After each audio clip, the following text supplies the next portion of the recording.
Bismillahirrahmanirrahim. Assalamualaikum warahmatullahi wabarakatuh. Salam sejahtera untuk kita semua. Hadirin sekalian yang saya cintai.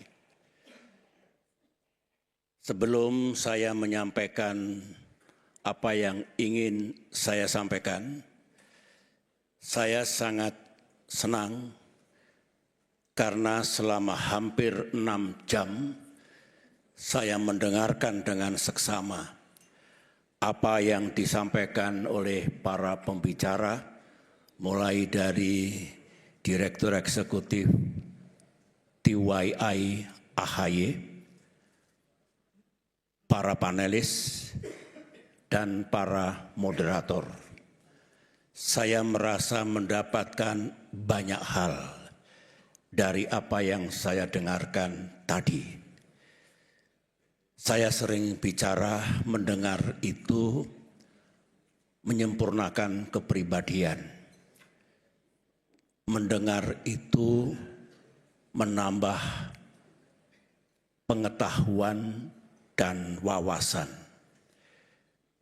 Mendengar itu menghemat seseorang, termasuk saya, untuk tidak membaca misalnya 10 buku yang memerlukan waktu berhari-hari, karena cukup dengan mengambil intisari apa yang disampaikan oleh siapa yang patut kita dengar. Saya bersyukur karena yang saya dengar tadi adalah emas. Terima kasih kepada para pembicara, utamanya para panelis. Saya tentu tidak ingin berbicara sebagai panelis ke-9 atau moderator ketiga. Saya juga tidak bermaksud untuk menyampaikan rangkuman, kesimpulan, atau intisari dari diskusi panel hari ini. Karena menurut saya semuanya sudah jelas dan gamblang. Saya hanya ingin cerita sedikit untuk melengkapi apa yang tadi dibicarakan dalam forum ini, termasuk interaksi yang sangat berharga antara panelis dengan peserta pertemuan hari ini. Saya juga menikmati interaksi yang berlangsung dengan baik tadi. Kemarin setelah sama-sama memperingati Hari Raya Idul Fitri, 1 hari kemudian saya sedikit beristirahat di Cisarua. Ada satu kawasan wisata kecil yang bernama Damar Langit. Tujuan ke sana tiada lain adalah untuk melukis. Alhamdulillah, hobi saya yang baru. Hampir 4 tahun saya melukis, ternyata membawa kebaikan yang luar biasa bagi saya. Kemarin saya lukis ada 6 lukisan landscape yang indah di tempat itu, mengabadikan Gunung Pangrango, Gunung Salak, dan pemandangan yang lain.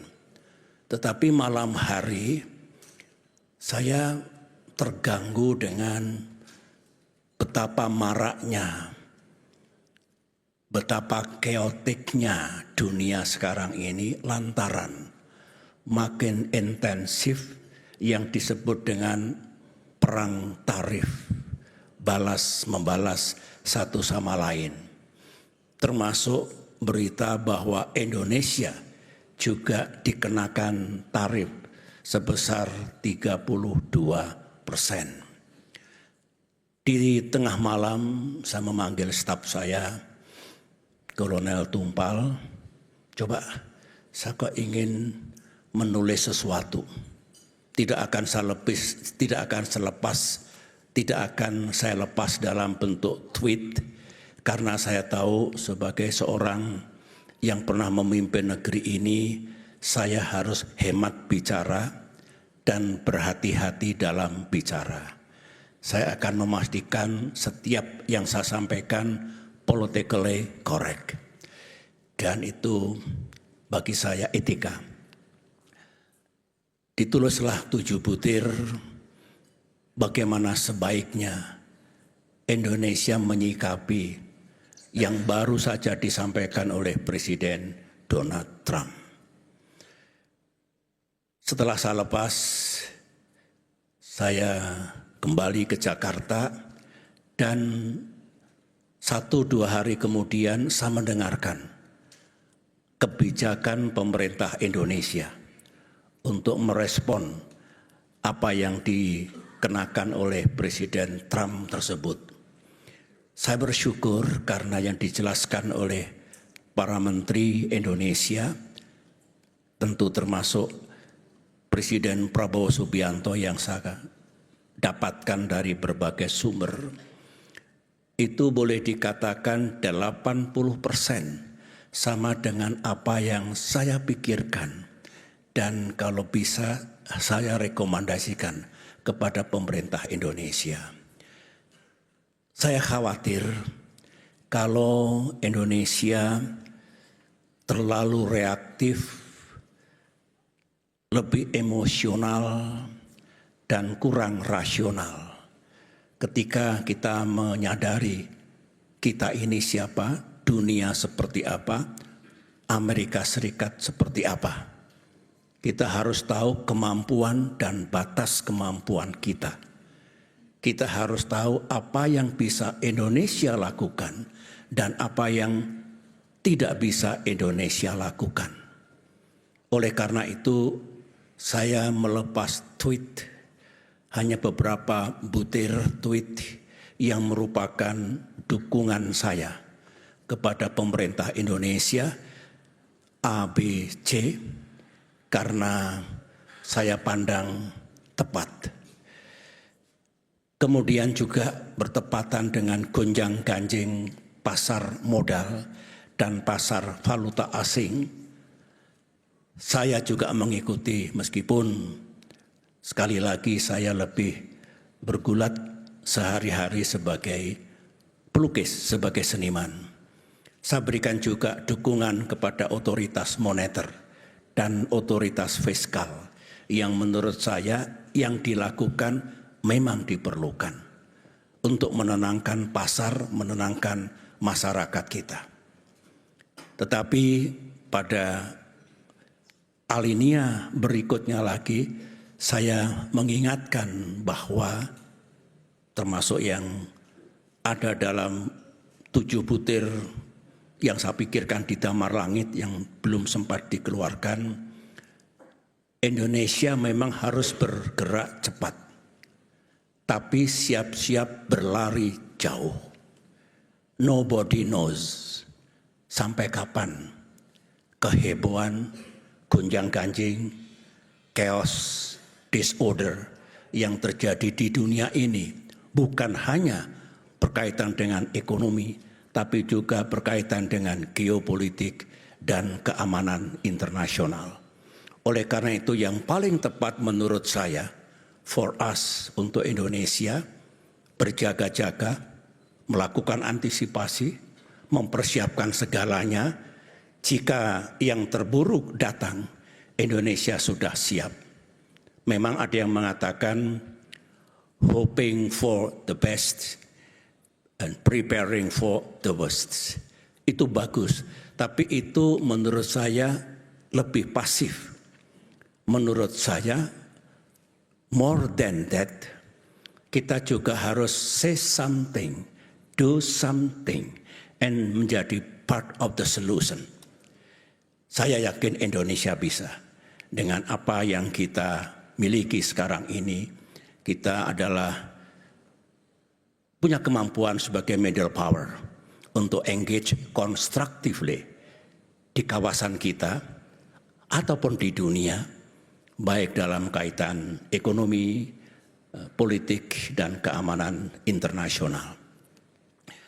Hadirin yang saya hormati, menurut pandangan saya, 30 tahun saya mengabdi di TNI, sebagai jenderal saya tahu tentang geopolitik, tentang situasi perdamaian dan keamanan dunia, tentang seberapa vulnerable, seberapa riskan kawasan kita. Misalnya terjadinya perang besar di Asia Timur dan Asia Tenggara, perang besar di Timur Tengah, perang besar di Eropa. Saya tahu. Dan anything can happen. Kalau situasi geopolitik, politik internasional masih seperti ini dan bahkan makin eskalatif. Saya membaca 2 buku novel yang saya beli di Jepang dan yang kedua di Chicago, yang judulnya adalah, atau tema dari novel itu ditulis oleh seorang mantan admiral, paham tentang situasi peperangan di laut, yang menggambarkan tahun 2034 sangat mungkin terjadi perang besar di kawasan Asia Tenggara dan Asia Timur. Satu lagi buku yang mirip, 2054 sangat mungkin terjadi peperangan besar pada tingkat global. Setelah saya baca dengan seksama, saya punya pikiran lain sambil berterima kasih. Karena itu realistik sekali, bisa miscalculate, bisa terjadi insiden on the ground without superior military orders, tetapi can happen kalau situasinya panas seperti ini. Oleh karena itu, sambil menikmati novel itu, saya berpendapat dunia sebenarnya masih punya resources, masih punya jalan untuk mencegah terjadinya perang besar itu, baik di Mandala Pasifik, Mandala Timur Tengah maupun Mandala Eropa. Can be avoided, can be prevented. Oleh karena itu, Indonesia harus bisa menjadi bagian, utamanya di Mandala Asia Pasifik, untuk mencegah peperangan besar seperti itu yang pasti akan menimbulkan keporak-porandaan kawasan kita, dunia kita. Jadi pertama saya ingin mengingatkan dari sisi geopolitik dan keamanan internasional yang juga menjadi bagian dari diskusi panel kita hari ini. Yang kedua, tentang dinamika ekonomi global. Yang diharapkan itu adalah ekonomi dunia yang makin tumbuh inklusif dan berimbang. Ekonomi dunia yang berimbang, kemudian perdagangan dan investasi ekonomi membawa manfaat bagi semua bangsa, dan boleh dikatakan dunia memiliki stabilitas ekonomi yang bagus. Itulah our goal, our objective. Saya masih ingat ketika terjadi krisis 2008-2009, saya aktif menghadiri G20 Summit, mulai dari Washington DC ke London dan seterusnya kemana-mana. Bagaimana segera stop the bleeding, kemudian bagaimana memulihkan kembali ekonomi dunia yang tidak mudah. Kita merasakan bertahun-tahun kita ingin memulihkan ekonomi global dari goncangan global economic crisis. Perdebatan di London, ini mana yang penting? Deregulasi, kemudian reformasi, atau stop the bleeding, bentrok antara Eropa dengan Amerika Serikat. Dan saya masih ingat, mengapa tidak dua-duanya? Mengapa harus memilih? Saya hanya ingin menyampaikan, sekali terjadi goncangan ekonomi, tidak mudah untuk mengatasinya, dan cost-nya sangat tinggi, apalagi kalau perang tarif, perang dagang ini menjadi-jadi. Bagaimana kalau global growth down? Bagaimana kalau unemployment meledak di mana-mana? Bagaimana kalau inflasi terjadi di belahan bumi dunia? Bagaimana nasib negara-negara miskin? Bagaimana kalau debt crisis? So, sama. Mengapa tidak? Kalau kita menjadi bagian dari solusi, say something, do something once again, agar ini tidak makin menjadi-jadi. Paham, kita juga memiliki batas kemampuan. Tapi why not, nice try. Untuk apa yang bisa kita lakukan menyelamatkan perekonomian dunia yang dipicu dari perang tarif dan perang dagang sekarang ini. Yang ketiga, kita cemas, saya cemas, kalau perhatian para pemimpin dunia, tentu bukan hanya Amerika Serikat dan Tiongkok, tapi all world leaders, kalau makin away dari kewajiban internasional yang lain, misalnya menyelamatkan bumi kita dari climate disaster, yang menurut saya sekarang makin mencemaskan. No longer climate change, tapi climate crisis.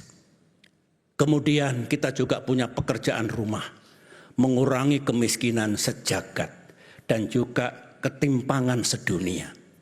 Itu juga global agenda yang sangat penting karena diinginkan oleh semua bangsa di dunia. Nah, makin kita memusatkan pikiran kita, hari-hari kita hanya untuk perang dagang yang mungkin dampaknya buruk, demikian juga pendekatan dalam mengatasi persoalan regional melalui geopolitik of power, melalui perang, melalui apa-apa yang merupakan hard power, ciri dari power politics, seperti itu yang sebetulnya makin menjauh dari kewajiban global yang lain.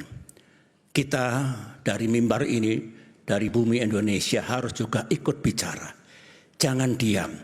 Politik bebas aktif tidak berarti diam, tidak berarti tidak berpendapat.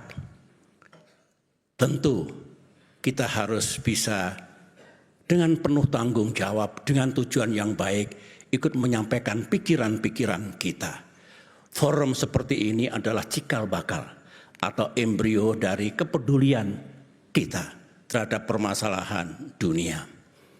Yang kelima agendanya, tadi saya sudah bicara 1, 2, 3, 4 dari geopolitik dan keamanan internasional, global economy, combating climate change, kemudian reducing global poverty and inequality.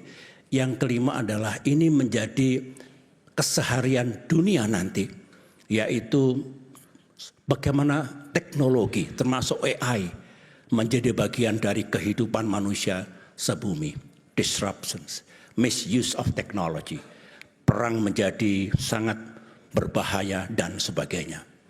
Inilah pekerjaan-pekerjaan besar menurut saya, meskipun detailnya sudah kita bahas tadi di ruangan ini, tetapi saya justru membawa ke sesuatu yang lebih fundamental, lebih besar, semacam big picture dari seperti apa dunia kita sekarang ini, apa agenda dan tantangannya, dan bagaimana kita semua menjadi bagian untuk mengatasi masalah itu. Soal ASEAN, saya senang sekali ada pandangan-pandangan tadi. 10 tahun saya sangat aktif dalam ASEAN. Perubahan ASEAN Charter, saya juga aktif di dalamnya. Tidak boleh kita hanya bersandar, ASEAN tidak boleh saling mencampuri urusan dalam negeri masing-masing. Ada klausul yang lain, we have to respect democracy, human right, dan juga the rule of law. Bagaimana kita menyandingkan, tadi Bung Rizal Sukma, mungkin diperlukan chapter yang lain, welcome. Saya pernah berbicara dengan Angela Merkel, Chancellor of Germany di Cannes, Prancis pada saat G20. Saya tanyakan, rupanya di Uni Eropa ada masalah yang rumit. Iya, nggak selesai-selesai, tidak mudah pengambilan keputusan. Enak ASEAN. ASEAN itu nggak terlalu structured, tidak rules based, malah mudah. melihatnya begitu. Padahal ASEAN juga ingin bagaimana kita more structured, more rules based, termasuk decision making process. Oleh karena itu, tidak ada yang mentabukan merubah sebuah charter ASEAN. Sebagaimana our dream melihat kembali UN Charter misalnya. Sampailah saya kepada apa yang akan terjadi di dunia ke depan ini. Ini sementara, musiman, atau ini awal dari the end of world order. Setelah Perang Dingin dan sebelumnya setelah Perang Dunia Kedua. Akankah UN Charter akan ditinjau dan diubah? Apakah Bretton Woods Institute juga akan sirna? Apakah jerih payah dulu di San Francisco menggagas berdirinya PBB, pengganti Liga Bangsa-Bangsa yang ternyata tidak efektif setelah Perang Dunia ke-1 berhasil dulu? Ini menjadi pikiran kita semua. Seperti apa yang akan terjadi? Mudah-mudahan kalau ini akan terjadi chaos baru pada tingkat dunia, sebagaimana yang pernah kita dengar kalau ada bencana besar karena lempeng tektonik kita bergerak, tsunami contohnya di Aceh, ada pelepasan energi di sana-sini. Setelah itu terjadi keseimbangan baru, kemudian move on menuju ke masa depan. Akankah dunia kita kalau ini terus berlangsung makin memburuk, terjadi goncangan besar, kata Pak Wamenlu tadi, ini barangkali blessing in disguise, itu bukan kata-kata saya. Tetapi mungkin kita tidak tahu rencana Tuhan. Ya, apa yang akan terjadi? Tetapi harapan kita, kalau terjadi sesuatu yang buruk, ya Allah, ya Tuhan, jangan berlama-lama, segera berikan kami jalan baru, situasi baru, untuk membuat dunia ini makin bagus, yang menguntungkan kita semua. Sangat mungkin seperti itu. Kemudian yang terakhir, Indonesia. Saya tentu sama dengan pendahulu-pendahulu saya, mulai dari Presiden Soekarno, Presiden Soeharto, Presiden Habibie, Presiden Abdurrahman Wahid, Presiden Megawati. Saya kira sama dengan penerus saya, Presiden Jokowi dan Presiden Prabowo, tentu ingin melakukan yang terbaik untuk negeri ini bersama pemerintah yang dipimpin oleh masing-masing presiden. Memang dalam dunia politik internasional, dalam hubungan internasional ada sejumlah school of thought, aliran pemikiran. Ada yang sangat menyukai realisme, ada yang menyukai liberalisme, ada yang menyukai idealisme. Kalau saya lebih realistik, saya senang realisme, tetapi jangan membuang semua niat baik dari liberalisme, kerjasama dunia yang bagus, multilateralisme misalnya, juga dengan liberalisme dan idealisme.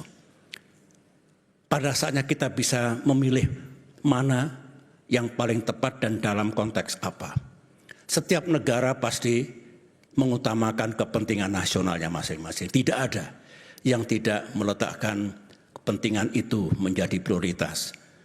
Indonesia first misalnya, Amerika first, Russia first, China first, semua negara first. Tetapi ada kewajiban internasional kita, ada kewajiban moral kita. Misalnya, kalau dunia tidak bergandengan tangan untuk menyelamatkan bumi kita, untuk mengurangi kemiskinan sejagat, saya juga aktif dulu dalam merumuskan SDGs dengan teman-teman dari sejumlah negara. Kalau kita tidak berkolaborasi, bekerja sama, tidak akan tertangani, sehingga tidak bisa dihindarkan dalam dunia realisme yang namanya nasionalisme, proteksionisme, unilateralisme, seperti itu. Tetapi tetap ada ruang untuk kerjasama internasional, collaboration, multilateralism, dan sebagainya. Dimulai dari ASEAN, rumah kita, dan dimulai dengan semua yang mencintai dunianya makin baik dan makin maju. Itulah sebetulnya yang terjadi di dunia saat ini. Oleh karena itu kita harus terus mencermati perkembangan, ya, day by day, night after night. Tetapi kita jangan kehilangan pikiran yang jernih bahwa oke, ada masalah itu, ada isu itu. Tapi selalu ada cara, selalu ada jalan, selalu ada resources yang bisa kita gunakan. Itulah menurut saya hanya mengingatkan, saya tidak masuk pada detail yang disampaikan benar semua, tapi in the long run, dalam konteks yang besar, bagaimana kita hidup berdunia, hidup bernegara, hidup di negeri sendiri ini yang paling tepat. Saya kira itu saja yang ingin saya sampaikan, dan saya mengucapkan terima kasih sekali lagi atas nama The Yudhoyono Institute, kehadiran dari hadirin sekalian. Saya juga senang sekali para duta besar berkenan hadir dalam acara ini, juga kalangan anggota parlemen, dari kampus mahasiswa, dari komunitas pendidikan, TNI, dan semua pihak. Mudah-mudahan ini salah satu contoh yang baik kita bersatu. In crucial things, unity. Dan kemudian kita patut untuk sekali lagi menjadi bagian dari solusi dan masa depan dunia yang lebih baik. Terima kasih. Assalamualaikum warahmatullahi wabarakatuh.